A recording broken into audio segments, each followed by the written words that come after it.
Hola, muy bienvenidos nuevamente a nuestro programa exclusivo Grandes Interrogantes con el doctor Armando Alducin. Hoy estaremos tocando un tema muy interesante sobre el origen de los gigantes. La Biblia hace referencia a esta palabra de los gigantes y los describe como seres humanos de aproximadamente de 3 a 4 metros de estatura, con 12 dedos en las manos y 12 dedos en los pies. Pero ¿quiénes eran estos gigantes y de dónde salieron? ¿Acaso eran seres humanos normales o hubo alguna intervención angelical en su origen? El doctor Armando Alducin estará con nosotros contestando muchas de estas preguntas que tenemos también sobre su relevancia con las construcciones de las pirámides que conocemos, como las de Egipto, de Machu Picchu, de Chichén Itzá. Esta investigación que vamos a emprender nos va a sorprender y también sé que conmoverá a muchos de ustedes, pero la Biblia es muy clara y además es nuestra única fuente fidedigna sobre esta información al respecto. Doctor, bienvenido nuevamente, muchas gracias por estar aquí con nosotros. ¿Qué tal, Salem? Me da mucho gusto estar en este programa otra vez y no cabe duda que vamos a tener un programa interesante y además muy sorprendente. Así es, doctor. Para darle comienzo a la entrevista, ¿qué nos puede decir al respecto? ¿Qué nos revela la Biblia sobre la genética de los ángeles? Muy bien. Esto es una pregunta que requiere, desde luego, investigación, y no solamente bíblica, sino también en el aspecto genético, porque vivimos una época en la que hay cantidad de secretos en la Biblia que la mayor parte de los cristianos no han descubierto. Y muchas veces cuando hablamos de estos temas, muchos hasta se enojan y creen que es una herejía, que cómo podemos hablar de estas cosas. Sin embargo, siempre recurrimos a la Biblia para darnos cuenta que contiene tesoros inmensos, profundos, como una mina de diamantes que tenemos nosotros que descubrir. Dice en Proverbios 25, versículo 1, que es una cosa preciosa para Dios o gloria de Dios encubrir o tratar de esconder alguna cosa, pero para nosotros es la gloria más grande el poder descubrir lo que Dios nos ha encerrado.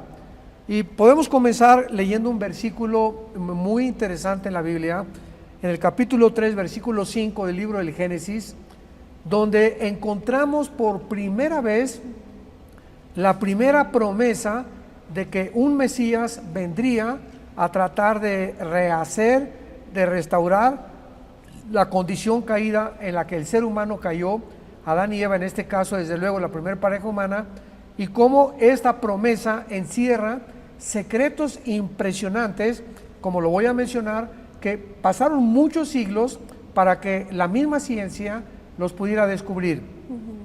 Dice así: y pondré enemistad, es Dios hablando, Génesis 3:15, entre ti y la mujer, entre tu simiente y la simiente suya.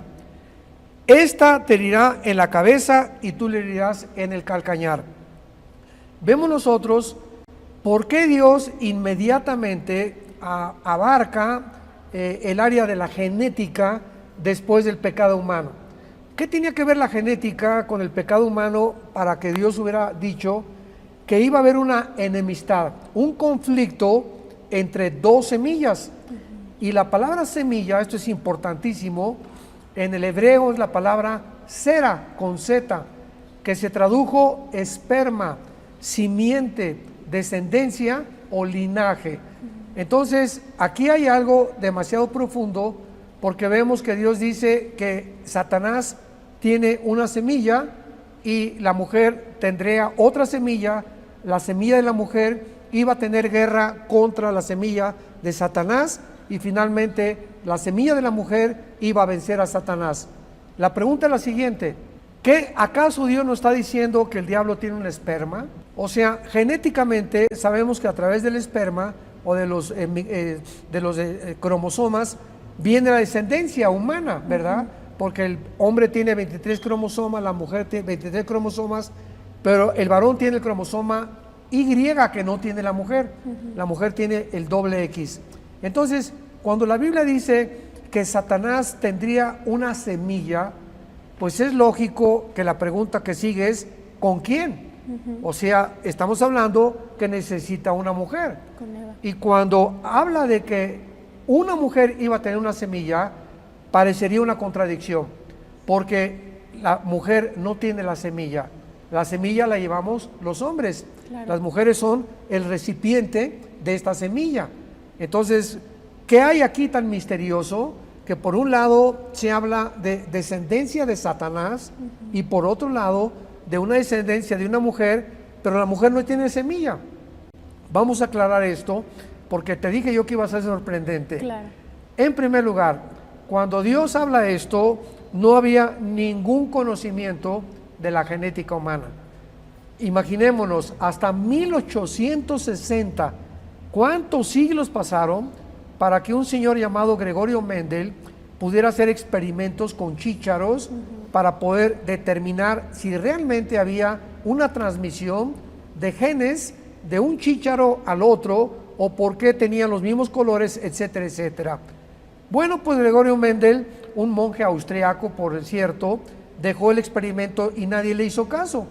Y pasaron casi, podríamos decir, a 1954, casi más de 60, 70 años, cuando por segunda vez, hasta el siglo pasado, considera esto, hasta el siglo pasado, en 1954, los doctores Crick y Watson, norteamericanos, les dieron el premio Nobel de Medicina por descubrir la molécula del ADN, o sea, todo lo que está relacionado con la genética, los genes, los cromosomas, la molécula del ácido desoxirribonucleico, etcétera, etcétera.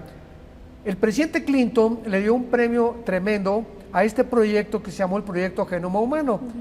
Y hasta el siglo pasado, con la ciencia avanza y comenzamos a adentrarnos en los misterios que ya estaban en la Biblia, siglos anticipadamente, podemos abrir los ojos y darnos cuenta que no cabe duda que la Biblia es la palabra de Dios.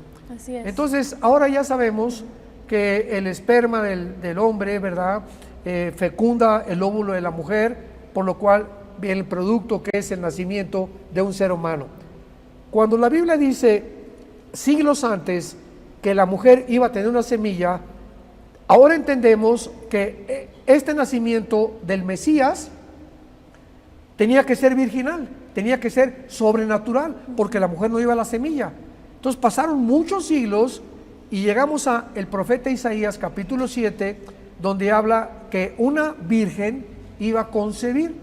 Y otra vez se comenzó el rompecabezas. Primero nos dices que la semilla de una mujer, y ahora hace 2700 años cuando Isaías existió, nos dices que una virgen no puede tener un hijo, pues es virgen.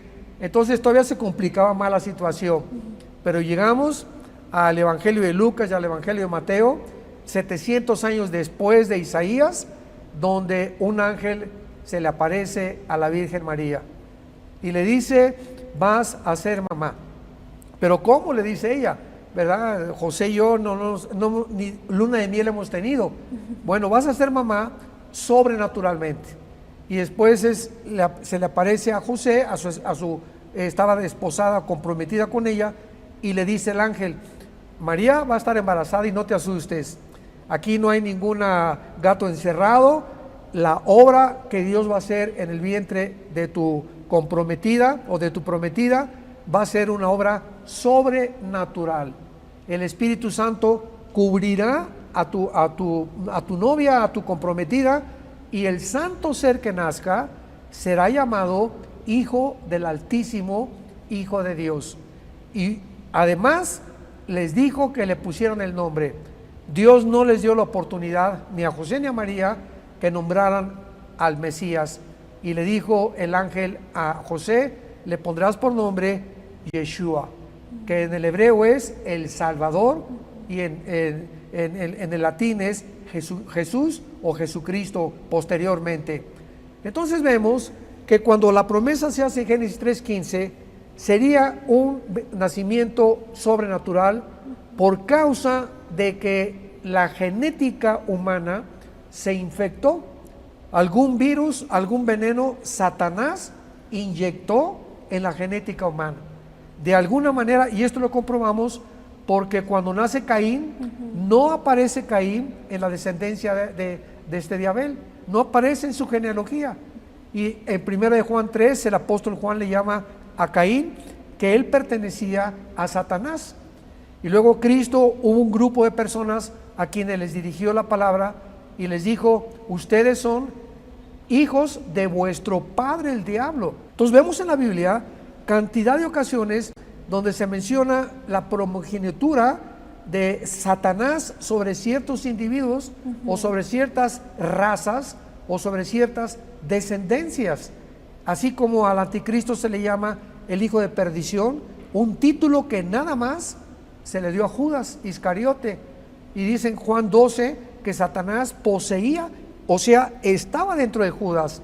Y en Juan capítulo 7, Cristo le dice a Judas, fíjate lo que le dice: tú eres el diabolos, yo los escogí, pero tú eres el diablo. No que el diablo estaba en él, sino que Judas era el diablo. O sea, vemos aquí misterios tremendos que comenzamos a entender ahora, poco a poco, con el descubrimiento de la genética, como te acabo de mencionar.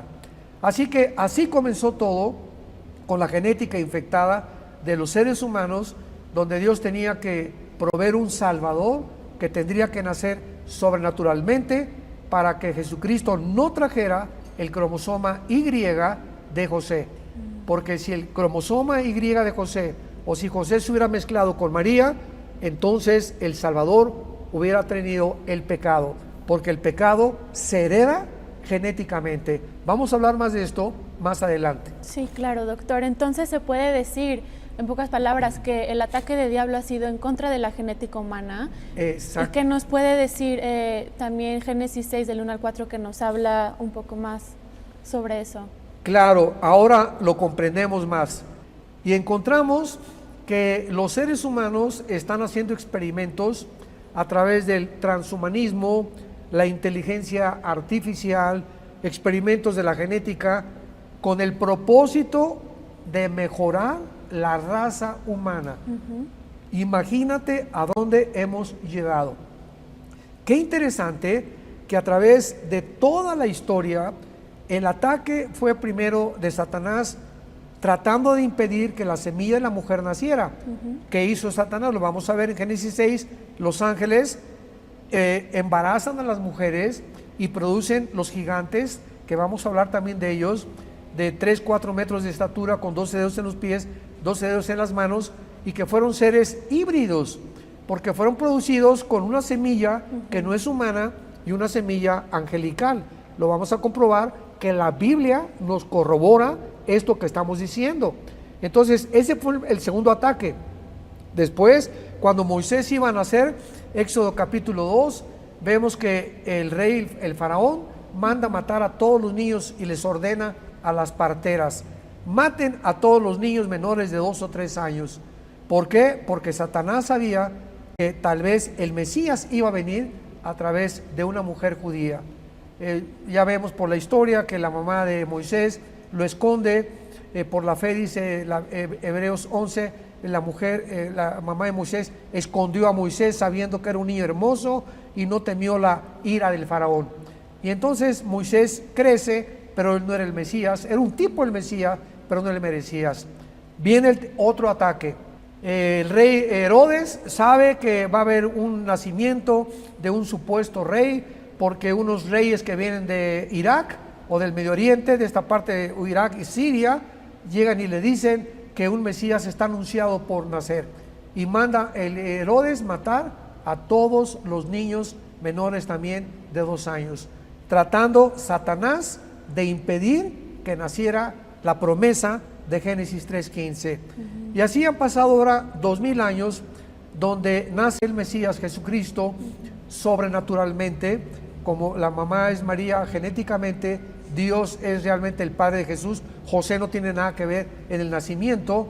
Y ahora, en estos 2000 años, el Evangelio ha hecho que se replieguen los poderes del mal, y no han habido ataques en cuanto a la genética, porque Satanás supo que íbamos a llegar a un punto en el conocimiento donde íbamos nosotros, los mismos seres humanos, a autodestruir nuestra propia genética.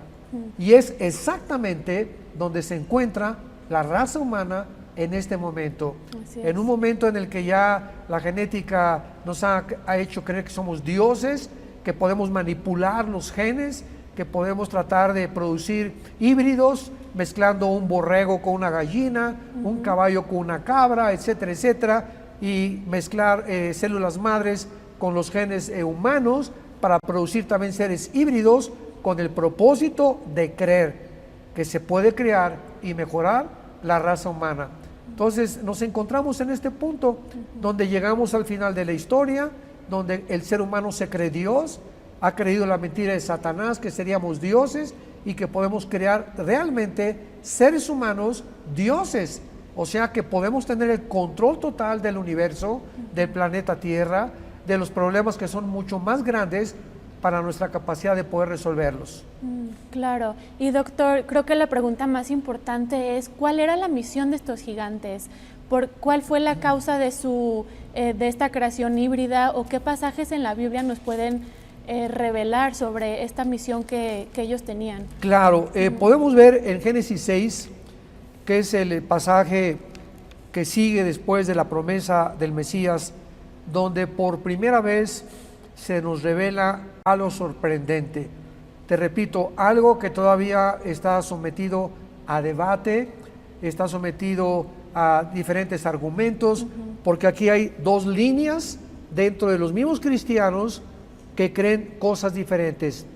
En este caso del Génesis 6, donde hay una invasión de ángeles caídos con mujeres que se mezclan y producen gigantes, unos dicen, es la única explicación que hay, aparte de la que la Biblia nos dice, que es la descendencia de Set, que fue el hijo que sustituyó a Abel, y que es la descendencia de Caín. O sea, los de Set se mezclaron con la descendencia de Caín y produjeron gigantes. Esto es absurdo, porque jamás un hombre bueno mezclado con una muchacha mala va a producir gigantes, ni de raza híbrida, porque jamás, ¿verdad? El hombre tiene el esperma que tiene el óvulo, la mujer, que el ADN es humano, y nuestro ADN es humano, no es de changos, ni de toros, ni de conejos, ni de ningún otro animal. Es un ADN humano que solo corresponde a los humanos, y la cantidad de cromosomas que tenemos corresponde a los humanos. Entonces, esta teoría queda descartada, pero muchos no quieren aceptar la realidad, cómo los ángeles se pueden mezclar con los seres humanos. Veamos y leamos lo que dice el pasaje. Aconteció que cuando comenzaron a los hombres a multiplicarse sobre la faz de la tierra, les nacieron hijas. Observa aquí dos cosas: hombres y mujeres. Podemos hacer una columna, hombres, mujeres, y una tercera columna, hijos de Dios. Entonces, es clara la Biblia en el original y en la etimología hebrea, que la palabra hombres es la palabra Adam, con H intermedia, porque cuando se menciona de Adam, se habla de la raza humana, hombres y mujeres. Y cuando dice mujeres, pues es ya realmente las hijas de los hombres, que es la palabra Bat en el hebreo. Pero la palabra hijos de Dios, o la frase hijos de Dios, es Ben Elohim. Y esta frase, hijos de Dios, se refiere a los ángeles caídos, porque solo se usa 5 veces en todo el Antiguo Testamento para los ángeles caídos. Nunca la frase Ben Elohim se usa ni para los humanos, ni para los ángeles buenos que sirven a Dios. Entonces, continuemos leyendo. Viendo los hijos de Dios que las hijas de los hombres eran hermosas, tomaron para sí mujeres, escogiendo entre todas. Y dijo Jehová: no contenderá mi espíritu con el hombre para siempre, porque el hombre es carne, mas sus días son 120 años. Había gigantes en la tierra en aquellos días, y también después que se llegaron los hijos de Dios a las hijas de los hombres, y les engendraron hijos. Aquí no pierde, o sea, no tenemos por qué estar acomodando la Biblia. Dejemos que la Biblia hable sola. Claramente nos habla que estos hijos de Dios se mezclaron con las mujeres y les engendraron hijos, los valientes que desde la antigüedad fueron varones de renombre. Esta palabra gigantes es la palabra hebrea Nepilim, con PH intermedia, y significa, viene de la raíz hebrea napal, que significa caer. Entonces, los gigantes son seres caídos, y antes de la creación del ser humano sabemos que los gigantes eran un grupo o una raza de entidades espirituales caídas que se rebelaron contra Dios. Ahora vemos entonces aquí una mezcla impresionante entre ángeles y mujeres, produciendo unos gigantes de 3 o 4 metros de estatura. Si estos ángeles pudieron mezclarse con las mujeres y alterar la genética de las mujeres, Satanás puede hacer lo mismo. Vemos que el esperma de Satanás va a unir a una mujer para que nazca el anticristo. Ahora, ¿cuál es la prueba final para que podamos corroborar de que esto realmente sucedió? Vayamos a la Biblia una vez más, al libro de Judas, que se encuentra antes del Apocalipsis, y veamos lo que el apóstol Judas nos revela. Versículo 6 y versículo 7. Y a los ángeles que no guardaron su dignidad, sino que abandonaron su propia morada, los ha guardado bajo oscuridad en prisiones eternas para el juicio del gran día, como Sodoma y Gomorra y las ciudades vecinas, las cuales de la misma manera que aquellos, o sea, que los ángeles, habiendo fornicado e ido en pos de vicios contra naturaleza, fueron puestas, por ejemplo, sufriendo el castigo del fuego eterno. Judas, que fue uno de los parientes de Jesucristo, no nos deja ninguna duda. Está usando el ejemplo de los ángeles de Génesis capítulo 6, que igual que los mismos sodomitas del capítulo 19 de Génesis, o el homosexualismo que comenzó a prevalecer en esos tiempos, los homosexuales y los ángeles caídos cometieron el mismo pecado. ¿Qué pecado fue ese? Lo dice Romanos capítulo 1. Fueron tras carne extraña. Lo traducen vicios en contra de la naturaleza. O sea, mezclaron. Un hombre con un hombre no se puede mezclar, una mujer con una mujer no se puede mezclar, un hombre con niños tampoco, ni ángeles con humanos. Y por eso Dios encierra a estos ángeles en prisiones eternas, porque hay el abismo, tenemos el Abadón, tenemos el infierno y tenemos las prisiones eternas. En el bajo mundo se encuentran todas estas prisiones de Dios. Así que no hay ninguna duda de que lo que sucedió en Génesis 6 fue realmente una violación. Dice Judas, los ángeles abandonaron su morada que estaba en el cielo, se bajaron a la tierra, dejando el lugar asignado por Dios, desobedeciendo a Dios y tratando de alterar la genética humana. Wow. Entonces, doctor, ¿hace referencia a la Biblia también después del diluvio, la existencia de estos gigantes? Así es, y encontramos muchísimos pasajes, Salem, que podemos nosotros consultar. Veamos, por ejemplo, aquí en el libro de Deuteronomio capítulo 2, de qué forma después del diluvio la tierra se llenó o continuaron estos gigantes, que todo lo que se llama los cananitas o la tierra de Canaán, los refaitas, los onsomeos, los jebuseos, los amorreos, etcétera, etcétera, todas eran tribus infectadas genéticamente y la mayor parte de ellos híbridas. Y por eso hay una discusión de ateos que nos dicen, ¿cómo puede Dios en el Antiguo Testamento haber matado a miles de cananitas con mujeres y los hijos? Esto es un genocidio. Estupideces y tonterías que no saben de lo que están hablando, porque desconocen los caminos y los pensamientos de Dios. Pero veamos, para contestar rápidamente tu pregunta, en Deuteronomio 2, versículos 10 y 11. Los semitas habitaron en ella antes, pueblo grande y numeroso, alto como los hijos de Anac. Todos los anaseos eran hijos de Anac, que fue el padre de estos gigantes. Y por gigantes eran tenidos también, como los hijos de Anac, y los moabitas los llaman emitas. Cuando vamos a la etimología de las raíces hebreas, vemos que la palabra gigantes en Deuteronomio 2:11 es la palabra Rafa. De ahí viene la palabra Rafaíta, que se deriva de todos los gigantes que continuaron poblando, o las tribus, la tierra de Canaán. Veamos el versículo 19 al 21 del mismo capítulo 2 de Deuteronomio. Cuando te acerques a los hijos de Amón, no los molestes ni contiendes con ellos.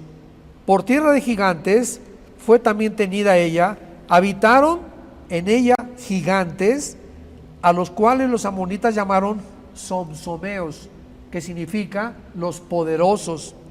Y así los somsomeos eran un pueblo grande, numeroso, alto, como los hijos de Anac, a los cuales Jehová destruyó delante de los amonitas. Pero tenemos más información, más detallada, en el capítulo 3 del libro de Deuteronomio también. Versículo 11. Escucha esto. Porque únicamente Og, que fue uno de los más grandes reyes de los gigantes, rey de Basán, y Basán es una parte geográfica que se encuentra cerca del monte Hermón y de una cordillera al norte de las colinas del Golán en Israel. Y es interesante que Basán o el monte Hermón haya sido, de acuerdo al libro de Enoc, donde 200 ángeles descendieron para planear mezclarse con las mujeres. El libro de Enoc, desgraciadamente, no ha sido tomado como inspirado por Dios, porque no se recopiló antes de que se estableciera el canon en el siglo I de la era cristiana. Y se encontró en el siglo II, siglo III, el libro de Enoc, pero tiene el 90-95% coincide con la palabra de Dios. Además de que Enoc fue un personaje bíblico, Génesis 5, y se menciona en la Biblia a Enoc. O sea, no estamos hablando de un libro apócrifo en el sentido de que haya sido inventado como el Evangelio que han inventado de santos y de cosas así, ¿no? Entonces, Enoc fue alguien real. Y esta palabra, somsomeo, que corresponde a los gigantes que habitaron en ese lado, fue lo que produjo al rey Og de Basán. Habiendo quedado el resto de los gigantes, escucha esto, la cama de este rey, dice la Biblia, era de hierro, y la longitud era de 9 codos. El codo en el Antiguo Testamento se medía de aquí a aquí aproximadamente, y esto equivale a 5 metros. O sea, este rey medía 5 metros de estatura. Y dice a continuación, la anchura de 4 codos, que corresponde a 3.20 centímetros en la medida métrica decimal, según el codo que en aquel tiempo se tomaba a 63.5 centímetros de un hombre. Aquí vemos otro ejemplo de un rey donde la Biblia menciona las dimensiones de su estatura.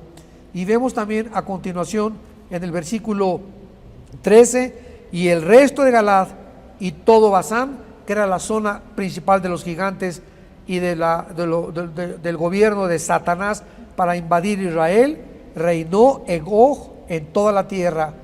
Se llamó la tierra de los gigantes y lo di a la media tribu de Manasés. Esto es interesante por el siguiente caso. Basán, geográficamente, tierra de gigantes, y también nos da el monte Hermón, donde el libro de Enoc dice que descendieron los ángeles. Ahí fue donde Jesucristo, cuando vino al mundo, le preguntó a Pedro, ¿quién dicen los hombres que yo soy? Y Pedro contestó, tú eres el Cristo, el Hijo del Dios viviente. ¿Por qué Cristo, en esa zona geográfica, escogió que públicamente, y ahora sí podríamos decir cósmicamente, se repitiera que Él era el Hijo de Dios? Porque Él estaba retando, desafiando a los principados satánicos y al mismo Satanás, que Él era realmente el Mesías. Y lo hizo en tierra de Basán, donde los ángeles conspiraron para poder tomar el planeta Tierra y pervertir la genética humana. Impresionante. Es impresionante. Todas las respuestas las podemos encontrar a la luz de la Biblia. Así es. Doctor, finalmente, como usted acaba de mencionar, existen muchas teorías, ¿verdad?, sobre estos misterios en el mundo. Hay varios estudios arqueológicos sobre quién o quiénes erigieron estas maravillas del mundo, como las construcciones de las pirámides de Egipto, de Chichén Itzá, de Machu Picchu, los mayas, los incas. También incluso han dicho que pues, los mismos habitantes de la ciudad perdida de Atlántida, los mismos extraterrestres intervinieron. Pero ¿qué nos dice la Biblia sobre los gigantes y la relevancia que tiene con estas maravillas del mundo? Es una pregunta interesantísima, porque por no conocer la Biblia, pues los hombres se han maravillado que las pirámides de Egipto, sobre todo la pirámide de Giza, está demostrado científicamente que no pudieron los seres humanos construir esa pirámide. ¿Por qué? Bueno, es una pirámide que está orientada hacia el norte, sur, este y oeste, los 4 puntos cardinales. Número 2, es una pirámide que tiene piedras de 20-30 toneladas de peso, cortadas con una, parecería como mantequilla, donde no puedes meter una hoja entre piedra y piedra. Estamos en el siglo XXI y hasta ahorita no se ha inventado una sierra de diamante que pueda cortar el esmeril con esa finura con la que están cortadas las piedras de Egipto. ¿Con qué sierra las cortaron? ¿Con qué las cargaron? ¿Por qué las acomodaron como las pudieron acomodar? Ahora, además de todo esto, ¿qué sistema de impermeabilización usaron? Porque han pasado 4.500 años, el sol, la luna, los huracanes, los vientos, las lluvias, no han podido ni siquiera quitar la primera capa de la Torre de Giza. O sea, es algo sobrenatural. Nos pasamos a Chichén Itzá. Chichén Itzá es al sur de México, en el estado de Yucatán, y encontramos claramente que las pirámides que los mayas hace 4.000 años, exactamente en el tiempo de los Giza, construyeron también orientadas hacia los 4 puntos cardinales, y todas orientadas completamente hacia Orión, que es una de las grandes destellos cósmicos que hay en el universo.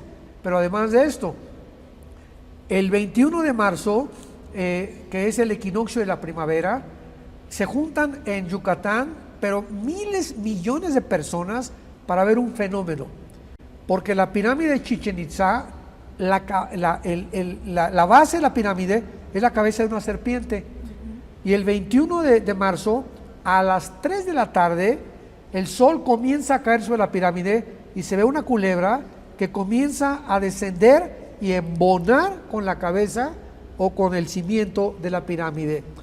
¿Quién les dio a los mayas este conocimiento? Claro. ¿Cómo pudieron los mayas hacer el calendario de 365 días sin computadoras, sin telescopios, sin ningún instrumento moderno que se usa actualmente? Machu Picchu en Perú. ¿Por qué construyeron estos edificios arriba cargando piedras de 10, 20, 30 toneladas de peso, por el amor de Dios? Si tú vas a hacer una construcción, la haces en un plano, no la subes a una montaña donde es imposible no solamente cargar las piedras, sino los años que hubiera costado hacerlo, ¿no? Es otro de los ejemplos, las de Stonehenge en Inglaterra, que son todas los megalíticos que están así parados, que tampoco saben cuál es la explicación. Bueno, pues como no saben la explicación, Discovery Channel, National Geographic han dicho que fueron los extraterrestres. Y pues sí, de alguna forma fueron extraterrestres, pero no de Marte ni de Plutón ni de nuestras galaxias, sino entidades espirituales llamados principados satánicos, que comunicaron este conocimiento a los seres humanos, y con los gigantes trataron de destruir la obra de Dios. Claro, no, y además pues hace pedazos de alguna manera las teorías de evolución, porque ¿cómo nos explicamos la inteligencia superhumana que existió hace más de 4.000 años comparada al día de hoy, verdad? Claro. Doctor, pues muchísimas gracias por tan impresionante información. Nos acaba de aclarar este panorama que teníamos tantas dudas sobre el origen de esta raza híbrida, ¿verdad?, conocida como los gigantes, los ángeles caídos. Doctor, ¿algún comentario final que quisiera agregar para toda la gente que nos escucha? Bueno, claro, toda esta información la tengo en un libro que se llama, aquí está precisamente, La caída de los ángeles caídos. En ese libro trato todo lo que acabamos de ver en este momento, en esta entrevista, la caída de los ángeles caídos, y ahí explico con muchísimo más detalles, y lo pueden conseguir en Editorial Berea o también en Amazon. Como el doctor acaba de mencionar, pueden conseguir, si quieren más información, su libro que habla sobre este tema que acabamos de abarcar, y entre otros títulos. Aquí les ponemos el link en donde pueden encontrar más información. Muchísimas gracias por acompañarnos. Gracias, doctor, nuevamente. Que Dios los bendiga y nos vemos próximamente.